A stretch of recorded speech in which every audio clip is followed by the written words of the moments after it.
செல்வந்தனான ஒரு குடும்பமாக இருந்தார்.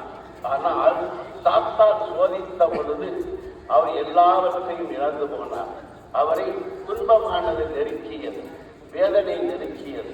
ஆனாலும் கூட இறைவன் மீது கொண்டிருக்கின்ற விசுவாசத்தை அவர் இழந்து விடவில்லை. மாறாக கடவுளை நோக்கி இன்னுமாய் நம்பிக்கையோடு தான் இருந்தார். அவர் கூறினார், நான் இந்த உலகத்திற்கு வருகின்ற பொழுது வெறுங்கையோடு தான் வந்தேன். திரும்பவும் இந்த உலகத்தை விட்டு செல்லுகின்ற பொழுது வெறுங்கையோடு தான் திரும்பி போவேன். ஆண்டவர் கொடுத்தார், ஆண்டவர் எடுத்துக்கொண்டார், அவருடைய திருப்பெயர் வாசம் பெறுவதாக என்று குறிப்பிடுகின்றார்.